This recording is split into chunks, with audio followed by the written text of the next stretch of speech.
Bab 476. Tuan Wen. Karena Tuan Wen sudah berkata demikian, maka aku akan langsung saja. Kali ini aku datang untuk merekomendasikan Tuan Wen sebagai Taisi, untuk mengajarkan Kaisar. Begitu kata-kata Lin Hai terucap, semua orang sangat terkejut. Mereka semua menatap Lin Hai dengan wajah tak percaya. Tuan Wen mengernyitkan keningnya. Apa maksud Tuan Lin dengan ini? Bukankah Ibu Suri telah menetapkan Anda sebagai Taisi? Urusan mendidik Kaisar sudah dipercayakan kepada Anda. Mengapa sekarang justru ingin menemui aku? Lin Hai, Anda sudah memiliki begitu banyak kekuasaan. Mengapa masih harus mempermalukan Tuan Wen di depan umum? Seseorang sudah tak tahan dan berteriak dengan marah. Semuanya, tenanglah dulu, aku benar-benar mengundang Tuan Wen dengan tulus. Lin Hai mencoba menenangkan orang-orang yang marah itu. Ia menatap Tuan Wen dan bertanya, ada satu hal yang ingin aku tanyakan kepada Tuan Wen. Sebagai abdi negara, apa tanggung jawab terbesar kita? Tentu saja untuk setia kepada Kaisar, setia kepada istana, dan mengabdi kepada negara. Jawab Tuan Wen tanpa ragu. Bagus, cukup dengan kata-kata Tuan itu. Meskipun Ibu Suri telah mengangkat aku sebagai Taisi yang bertanggung jawab mendidik Kaisar, dan pelaksanaannya cukup berjalan dengan lancar, namun kemampuan sastra aku sangat terbatas. Mengajar Kaisar membaca dan menulis masih bisa saya lakukan, tetapi untuk penelitian yang lebih mendalam di bidang sastra, kemampuanku jauh di bawah Tuan Wen. Kaisar masih muda dan cenderung sulit berkonsentrasi, sehingga aku menggunakan beberapa cara khusus untuk menarik minatnya dalam belajar. Selama Kaisar bisa tertarik, dengan bimbingan perlahan, ia pasti akan bersedia belajar dengan serius. Saat itu, Tuan Wen dan para hadirin bisa bersama-sama membimbing Kaisar. Dengan begitu, kita pasti bisa mencetak seorang Kaisar yang bijak untuk membangun masa depan dinasti Daxia. Lin Hai menjelaskan niatnya dengan tulus. Maksud Anda, hanya Anda yang bisa membuat Kaisar mau belajar. Kami para sastrawan ini semua tak berguna. Tanpa bimbingan awal dari Anda, kami tidak akan bisa mendidik Kaisar. Seseorang tetap merasa tidak puas. Lin Hai tahu bahwa para sastrawan ini, setelah berkeyakinan pada satu pandangan, maka akan sangat sulit diubah. Mereka cenderung keras kepala. Berdebat dengan mereka tak akan selesai dalam 3 hari 3 malam, Lin Hai berkata dengan serius. Orang dahulu pernah berkata, mengajar tanpa memandang latar belakang, dan mengajar sesuai dengan potensi individu. Aku rasa aku tak perlu menjelaskan lebih lanjut apa artinya ini. Orang dahulu saja tahu bahwa untuk menghadapi orang dengan karakter yang berbeda, harus digunakan metode pengajaran yang berbeda. Kaisar memang nakal dan sulit untuk benar-benar fokus belajar, tetapi ia cerdas. Satu puisi saja hanya perlu ia dengar beberapa kali, dan ia sudah bisa menghafalnya dengan lancar. Mengajarinya menulis juga mudah, ia cepat menguasai. Bagi Tuan, yang diperlukan hanyalah meningkatkan minat belajar Kaisar. Maka ia pasti akan menjadi murid yang sangat cerdas. Mendengar ini, para sastrawan itu terdiam, tetapi dari sorot mata mereka tampak sudah tergugah. Tuan Lin sudah menjadi Taisi, tidak mungkin Kaisar punya guru lain. Tuan Wen terdiam sejenak, tetapi tetap tidak mau menyetujui. Tuan Wen, pernyataan ini kurang tepat. Seperti kata pepatah, di antara 3 orang, pasti ada yang bisa menjadi guruku. Derajat setiap orang memiliki kelebihan dan keistimewaannya masing-masing. Jika kita semua bisa memberikan yang terbaik dari kemampuan kita kepada Kaisar, maka pencapaian Kaisar di masa depan akan tak terbatas. Tidak perlu terikat dengan formalitas, bahwa hanya satu orang yang bisa mengajar Kaisar. Tuan Wen dan kalian semua telah mengabdikan seumur hidup untuk ilmu pengetahuan. Dalam sastra, kemampuan kalian jauh melampaui aku. Jika hanya aku yang mengajarkan Kaisar, tentu saja akan ada keterbatasan. Jika kita semua bekerja sama, maka pencapaian Kaisar di masa depan akan tak terbatas. Anda yakin ini akan berhasil? Tuan Wen tampak terkejut. Tak perlu diragukan lagi. Aku akan menghadap Ibu Suri dan menjelaskan situasinya. Biarlah Tuan yang menjadi pengajar utama Kaisar, dan aku akan menjadi pendamping. Lin Hai berkata dengan serius, dalam hati, Tuan Wen kembali terguniang. Dalam pandangan mereka, menjadi pengajar Kaisar adalah impian terbesar. Ini adalah pengakuan tertinggi atas kemampuan mereka. Tetapi Lin Hai justru ingin menyerahkan kehormatan setinggi itu kepadanya. Tiba-tiba, Tuan Wen merasa sangat malu. Sebelumnya, Ia memusuhi Lin Hai demi meraih kehormatan dan keuntungan. Tak disangka, Lin Hai justru tidak menyimpan dendam dan datang mengundangnya sendiri. Meskipun usianya jauh lebih tua dari Lin Hai, tetapi dalam hal sikap hidup, ia merasa masih jauh tertinggal. Tuan Wen, mengajar kaisar adalah hal yang sangat penting bagi masa depan dinasti Daxia. Harap Tuan tidak menolak lagi. Baiklah, aku setuju. Anda benar sekali, mengajar tanpa memandang latar belakang, mengajar sesuai potensi individu. Aku berpikir terlalu dangkal. Aku akan berusaha mengajar kaisar semaksimal mungkin, kata Tuan Wen dengan serius. Luar biasa. Dengan janji Tuan, aku benar-benar merasa tenang. Aku akan segera menghadap Ibu Suri dan memohon agar Tuan Wen menjadi taisi dinasti Daxia, dan aku sebagai asistennya. Sekali lagi Lin Hai memberi hormat dan berbalik meninggalkan aula perpustakaan Wen. Semua orang saling memandang. Tuan Wen, apa yang sebenarnya Lin Hai rencanakan? Apakah ia punya rencana jahat terhadap kita? Tuan Wen langsung membentak, jangan bicara sembarangan. Kalian menilai orang berdasarkan hati yang sempit. Tuan Lin memiliki visi yang jauh lebih tinggi daripada kita. Ia melihat masa depan dinasti Daxia, sedangkan kita hanya melihat keuntungan sesaat. Seharusnya kita belajar banyak darinya. Mendengar ini, semua orang tak dapat mempercayainya. Tuan Wen, yang memiliki kedudukan tinggi, mengatakan ingin belajar dari Lin Hai. Ini benar-benar tak masuk akal. Sejak dulu, sastrawan selalu bersaing untuk menjadi yang terbaik.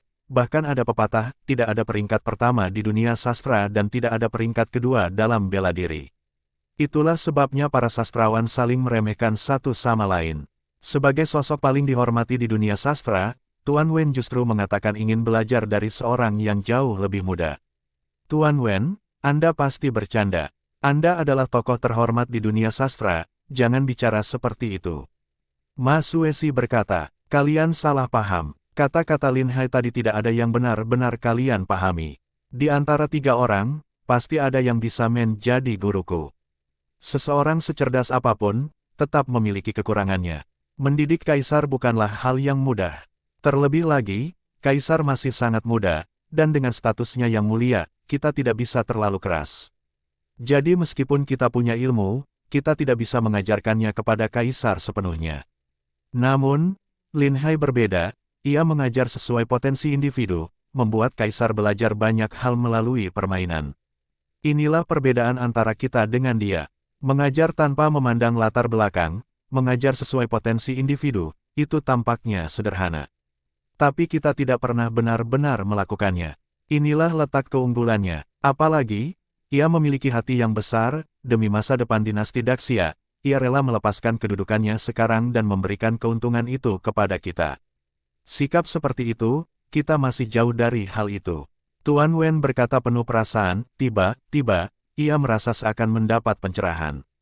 Ia teringat ambisinya di masa lalu, dan kini, semuanya terasa sangat konyol. Tidak ada arti apa selain memperlihatkan hati yang sempit.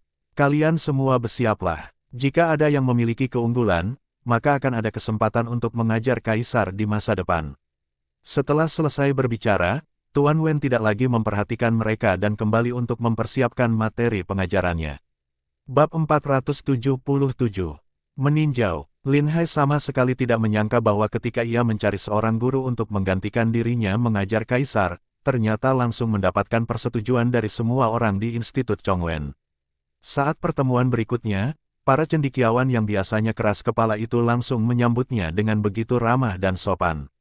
Semua usulan Lin Hai di pengadilan mendapat dukungan penuh dari mereka. Melihat hal ini, para pejabat lain di pengadilan hampir tidak bisa menahan keterkejutan mereka.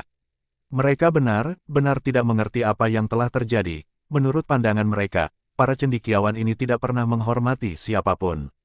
Mereka tidak terlalu peduli dengan kenaikan pangkat, tetapi mereka berjuang mati-matian demi posisi dalam bidang sastra. Bagi mereka, lebih baik kehilangan nyawa daripada mengubah keyakinan dan pemahaman mereka. Tak seorang pun ingin mengambil risiko untuk memusuhi mereka karena meskipun dalam jangka pendek tidak ada ancaman, namun para cendekiawan ini bisa menulis kisah Anda dalam sejarah dan membuat nama Anda tercoreng selama-lamanya. Namun, tiba-tiba hubungan antara mereka dan Lin Hai menjadi begitu harmonis. Bukankah seharusnya mereka membenci Lin Hai yang merebut posisi guru besar mereka? Lin Hai tiba di paviliun istana. Di sana, ia melihat Gong Yanwu yang sedang memeriksa dokumen pengadilan. Gong Yanwu tampak gembira sekaligus terkejut melihatnya. Ia meletakkan penanya dan meminta semua orang untuk meninggalkan ruangan. Kenapa kamu datang di saat seperti ini? Bukankah seharusnya kamu sibuk dengan urusan dagang dengan bangsa Turkestan? Lin Hai duduk di samping Gong Yanwu dengan santai. Semua persiapan sudah hampir selesai. Kalau aku mengurus semuanya sendiri, bukankah aku akan kelelahan? Aku menyerahkan sebagian pekerjaan yang tidak terlalu penting kepada 5 keluarga besar, dan sebagian lagi kepada pejabat-pejabat pengadilan lainnya. Sisanya kuberikan untuk dikelola serikat dagang. Nanti saat pengiriman barang, kita hanya perlu mengirim seseorang untuk memeriksa dan memastikan semuanya baik-baik saja. Lin Hai mengambil satu butir anggur dan memasukkannya ke mulutnya. Di musim dingin seperti ini, hanya istana dan keluarga kaya yang masih bisa menikmati anggur dingin. Anggurnya manis sekali. Kalau kamu suka, nanti akan kukirimkan beberapa untukmu. Tidak perlu, aku hanya ingin mencicipinya di sini saja. Tahun depan aku juga akan menanam anggur, selain untuk membuat minuman, aku juga bisa membuat anggur berbuah di musim dingin. Ini bisa mendatangkan banyak keuntungan. Gong Yanwu tampak skeptis. Anggur di musim dingin, bukankah anggur akan membeku dan mati? Lin Hai tidak merasa perlu berdebat. Teknologi untuk membakar kaca, membangun rumah kaca, dan menanam buah-buahan serta sayuran di luar musim sebenarnya bukanlah masalah besar. Namun, saat ini teknologi penambangan batu bara di dinasti Daxia masih sangat tertinggal. Jika ia berhasil menguasai tambang batu bara besar milik bangsa Turkestan, maka dinasti Daxia tidak perlu khawatir akan kekurangan batu bara lagi. Saat itu, ia bisa fokus mengembangkan rumah kaca untuk sayuran musim dingin. Hari ini aku datang untuk membicarakan sesuatu denganmu. Aku bermaksud mengajukan rekomendasi agar Tuan Wen dari Institut Chongwen diangkat sebagai guru besar untuk mengajari Kaisar membaca. Selain itu, aku ingin memberinya wewenang tertentu untuk mengangkat asisten yang cakap untuk membantunya mengajar. Kaisar, kata Lin Hai, alis Gong Yanwu sedikit berkerut. Tuan Wen dan beberapa pejabat di Institut Chongwen sebelumnya sudah pernah mengajari Kaisar, tapi tidak ada yang berhasil. Mereka benar-benar tak tahan menghadapi Kaisar hingga akhirnya memutuskan untuk mundur. Sekarang, setelah Kaisar akhirnya mau belajar denganmu, kenapa kamu malah ingin menunjuk Tuan Wen? Apakah kamu juga tidak ingin mengajar Kaisar? Kamu salah paham. Tentu saja aku juga akan tetap mengajar.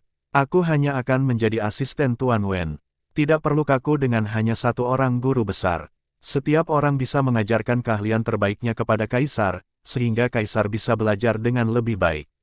Apakah ini akan berhasil? Belum pernah ada contoh seperti ini. Gong Yanwu masih tampak ragu. Menunjuk orang sepertiku sebagai guru besar untuk mengajar Kaisar juga pertama kalinya, bukan? Aku sudah berbicara baik-baik dengan Tuan Wen. Pasti kita bisa mengajari Kaisar dengan baik. Tuan Wen bisa mencoba metode pengajaranku. Ketika Kaisar sudah lebih dewasa dan paham, ia akan lebih mau untuk belajar. Selain itu, tahun depan aku harus pergi menghadapi bangsa Turkestan dan juga memimpin Angkatan Laut Daxia. Aku benar-benar tidak punya waktu yang cukup untuk mengajar Kaisar. Saat aku meninggalkan ibu kota, bukankah Kaisar akan menyia-nyiakan waktunya setiap hari? Baiklah, kalau kamu yakin ini bisa berhasil, maka aku akan menyerahkan segalanya pada pengaturanmu. Tapi, saat Tuan Wen mulai mengajar Kaisar, sebaiknya kamu juga mendampinginya. Setidaknya, buatlah agar Kaisar bisa menerima Tuan Wen. Tentu saja, aku akan mengatur semuanya dengan baik. Gong Yanwu tidak ragu lagi. Ia menulis surat perintah kekaisaran dan meminta seseorang membawanya ke Institut Chongwen untuk menyampaikan perintah tersebut. Kalau begitu, aku pamit dulu. Lin Hai bersiap untuk pergi. Kenapa buru-buru pergi? Temani aku lebih lama. Kamu punya begitu banyak dokumen yang harus diperiksa. Kalau aku tetap di sini, aku hanya akan mengganggumu. Tidak apa-apa, aku bisa memeriksanya dengan lebih cepat. Gong Yanwu meletakkan penanya dan menatap Lin Hai lekat-lekat. Ada apa? Apakah ada sesuatu di wajahku? Toh kamu sedang menganggur, jadi bantu aku memeriksa dokumen ini. Kita bisa bekerja sama agar lebih cepat selesai. Jangan, aku hanya pejabat biasa, memeriksa dokumen kerajaan benar-benar melanggar etika. Ini bukan pertama kalinya kamu melakukan hal yang melanggar etika, bukan? Apa yang perlu ditakutkan? Selama aku tidak mengatakan apapun, maka semuanya akan baik-baik saja. Kamu juga bisa membantuku meringankan sebagian tugas. Gong Yanwu tidak peduli dengan penolakan Lin Hai. Ia langsung membagi setengah dokumen dan menempatkannya di hadapan Lin Hai. Kalau kamu tidak ingin pulang terlalu malam, sebaiknya kamu segera membantuku memeriksa dokumen ini. Aku akan mengizinkanmu pulang sebelum malam tiba. Lin Hai tahu bahwa tidak ada cara untuk menolak permintaan Gong Yanwu. Ia akhirnya duduk dan membantu memeriksa dokumen-dokumen tersebut. Untuk hal biasa, ia memutuskan sendiri. Untuk masalah yang lebih besar, ia bertanya pada Gong Yanwu. Gong Yanwu merasa sangat senang melihat Lin Hai begitu berhati-hati. Lin Hai benar tulus bekerja untuk kerajaan. Bahkan ketika diberi kuasa untuk memeriksa dokumen kerajaan, ia tetap mempertimbangkan pendapat Gong Yanwu terlebih dahulu. Dia tidak perlu khawatir bahwa Lin Hai akan merebut kekuasaan. Mereka bekerja dengan sangat cepat, dan dalam waktu singkat semua dokumen telah selesai diperiksa. Mata indah Gong Yanwu menatap Lin Hai sambil berkata manja, "Suamiku, mari kita beristirahat." Baik, Lin Hai langsung mengangkatnya dengan lembut dan membawanya ke dalam kamar. Di Institut Chongwen, seorang kasim datang untuk menyampaikan perintah kekaisaran. Semua orang berlutut mendengarkan. Saat mendengar bahwa Tuan Wen diangkat sebagai guru besar dan diberikan hak untuk menunjuk wakil, artinya ia bisa memilih siapa saja untuk membantu mengajar kaisar. Kekuasaan ini bukan main besarnya, juga menunjukkan kepercayaan dan pengakuan tertinggi atas kemampuan serta loyalitasnya. Tuan Wen merasa sangat terharu. Kepercayaan dan kekuasaan sebesar ini belum pernah ia dapatkan sebelumnya. Terima kasih kepada Yang Mulia. Hamba siap melaksanakan perintah ini. Setelah membaca perintah, Kasim itu tahu bahwa ia tidak mungkin mendapatkan imbalan dari para cendekiawan ini. Ia juga tak berani memusuhi mereka.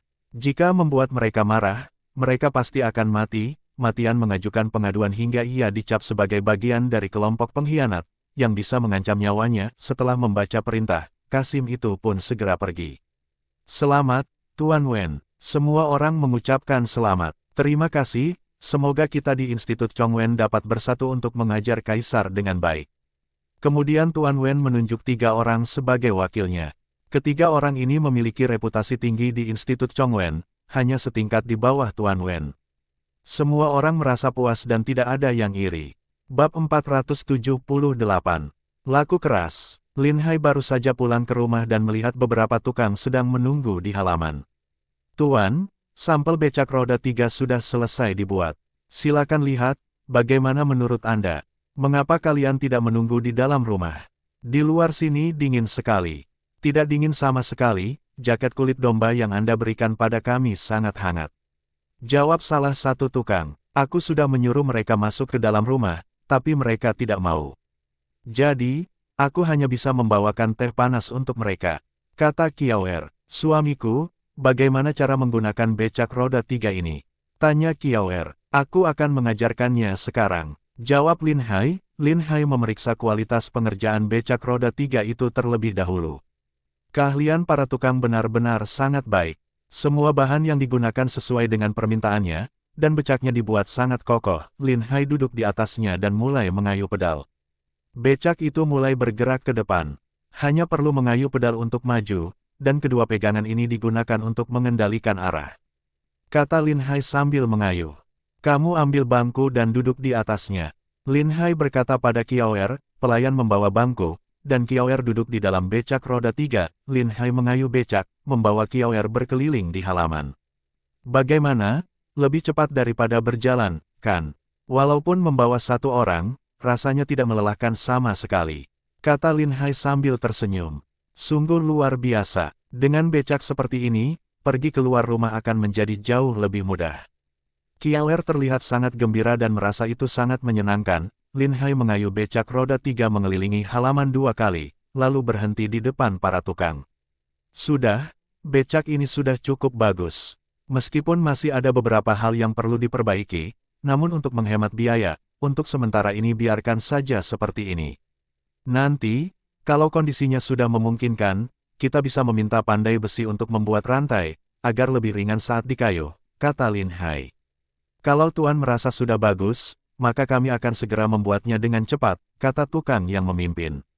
Beberapa bagian penggeraknya ini mudah rusak, jadi nantinya kalian juga harus melatih beberapa tukang untuk perbaikan. Jika ada komponen yang rusak, bisa langsung diganti dan diperbaiki. Di kota, kita perlu membuka beberapa tempat servis yang secara khusus memperbaiki becak roda 3 ini bagi para pelanggan, instruksi Lin Hai. Baik, kami akan segera menyiapkannya, jawab para tukang. Kemudian Lin Hai memanggil kepala toko, dia mengajarkan kepala toko cara mengendarai becak roda 3. Becak roda 3 ini hampir tidak memerlukan pelatihan khusus, sangat mudah dikuasai. Melihat becak yang begitu unik, kepala toko juga merasa sangat takjub. Kamu bawa becak ini ke toko sebagai sampel, dan suruh para pelayan mendemonstrasikannya di depan umum. Biarkan para pelanggan mencobanya. Jika mereka ingin membeli, mintalah mereka membayar uang muka, dan setelah selesai dibuat, akan diantar ke rumah pelanggan, instruksi Lin Hai. Ini benar-benar barang yang bagus. Dengan becak ini, bepergian akan menjadi sangat mudah. Selain itu, tidak perlu memelihara hewan tunggangan lagi. Yang paling penting, di belakang ada bak yang bisa memuat banyak barang. Becak ini sangat cocok digunakan oleh toko dan pedagang kecil untuk mengangkut barang. Tapi becak yang begitu canggih seperti ini, berapa harganya? Kalau terlalu mahal, mungkin orang biasa tidak akan mampu membelinya. Lin Hai berpikir sejenak dan berkata, saat ini biaya produksinya sekitar 500 wen. Mari kita jual seharga 1 liang 5 kian perak. Harga ini hanya sekitar 30% dari harga kereta kuda biasa. Meskipun becak ini dibuat sangat rapi, namun jika diproduksi dalam skala besar, biaya produksinya akan sangat rendah. Mendapatkan keuntungan 2 kali lipat sudah cukup bagus. Apalagi, jika becak ini rusak nantinya harus diperbaiki di tempat servis kita. Setiap penjualan becak roda 3, setiap tahun juga bisa menghasilkan keuntungan tambahan melalui perbaikan. Baik, harganya cukup terjangkau. Orang biasa juga bisa membelinya. Untuk keluarga kaya, ini lebih mudah lagi. Pelayan rumah bisa menggunakan becak ini saat keluar rumah, sangat praktis, kata kepala toko dengan gembira. Dia tidak menyangka becak ini akan dijual dengan harga yang begitu murah. Pastinya akan laku keras. Oh ya, suruh pelayan sering mengendarai becak ini dan berkeliling di jalan. Beritahukan kepada orang bahwa toko kita sudah mulai menjual becak ini, jika ingin memilikinya, harus cepat memesan. Lin Hai memberikan ide promosi, becak yang baru dan unik ini, jika dikendarai di jalan, pasti akan menarik perhatian banyak orang. Dengan sedikit promosi tentang harga dan kegunaannya, penjualan pasti tidak akan menjadi masalah. Tuan, ide ini sungguh bagus, aku akan segera melaksanakannya. Kamu juga jangan mendorongnya, naik saja dan kendarai becak ini kembali ke toko. Kata Lin Hai, baik, aku juga ingin lebih terampil mengendarainya. Kepala toko mengendarai becak kembali ke toko, dan 2 pelayan yang mengikutinya tampak iri. Mereka juga ingin mencoba mengendarainya, tetapi tidak berani memintanya dari kepala toko. Di jalan, banyak orang yang melihatnya merasa sangat terheran-heran. Ini pertama kalinya mereka melihat becak seperti ini, dan tingkat perhatian orang sangat tinggi. Banyak orang yang datang untuk menanyakan dari mana becak itu bisa dibeli. Kepala toko menjawab mereka satu persatu. Bagi yang ingin membeli becak roda 3, mereka diminta untuk membayar uang muka di toko. Siapa yang membayar uang muka terlebih dahulu, akan menjadi prioritas dalam mendapatkan becak ini. Harganya tidak terlalu mahal, sehingga sebagian besar warga di kota bisa membelinya. Melihat banyak orang yang tertarik, kepala toko menjelaskan secara rinci dan membiarkan beberapa orang mencoba mengendarainya. Banyak yang sangat tertarik, dan berpikir untuk membeli 1 unit. Dengan begitu, bepergian akan menjadi lebih praktis. Kepala toko segera menyuruh mereka untuk membayar uang muka, karena siapa cepat dia dapat. Setelah mempromosikan cukup lama, kepala toko kembali ke tokonya sambil mengendarai becak. Di toko, sudah ada orang yang mengantri untuk membayar uang muka. Kepala toko merasa sangat bersemangat, ternyata warga sangat menyukai becak roda 3 ini. Hanya dengan sedikit promosi di luar, sudah banyak orang yang datang untuk membayar uang muka. Ini pasti akan menjadi bisnis besar. Kepala toko juga ikut melayani, menanyakan keperluan pelanggan yang membeli becak roda 3 ini, serta mencatat kebutuhan mereka untuk disampaikan ke bengkel agar dapat dioptimalkan. Ini juga adalah instruksi dari Lin Hai. Setiap produk yang terjual harus menanyakan pengalaman pelanggan dalam menggunakannya. Jika ada yang kurang memuaskan, harus segera diperbaiki. Itulah sebabnya reputasi toko ini semakin baik. Banyak orang yang ingin membeli barang lebih memilih datang ke toko ini terlebih dahulu. Kurang dari sebulan lagi, sudah hampir tahun baru, dan seluruh ibu kota terlihat penuh dengan keceriaan. Beberapa orang sudah memasang lentera merah di luar, menandakan suasana tahun baru yang sudah mulai terasa. Tahun ini, kondisi kehidupan warga jauh lebih baik. Penghasilan mereka bertambah, sehingga mereka bersedia membeli kebutuhan untuk tahun baru. Di sepanjang jalan, orang-orang berlalu lalang dari pagi hingga malam, sangat ramai. Di sisi lain, di Turkistan, musim dingin ini justru sangat sulit. Banyak suku tidak tahu apa yang terjadi, tiba-tiba diserang oleh pemberontak. Sekarang para pemberontak sangat membutuhkan persediaan makanan. Meskipun ada suku yang bersedia menyerah, mereka tetap merampas banyak ternak sapi dan domba. Hal ini membuat banyak suku kecil semakin kesulitan. Salju tebal saja bisa membuat seluruh suku binasa. Dalam musim dingin yang dingin ini, tanpa persediaan sapi dan domba yang cukup, mereka tidak akan mendapatkan makanan. Di sisi lain, jika mereka memakan semua domba yang ada, maka tahun depan mereka tidak akan bisa beternak lagi, dan pada akhirnya akan tetap mati kelaparan.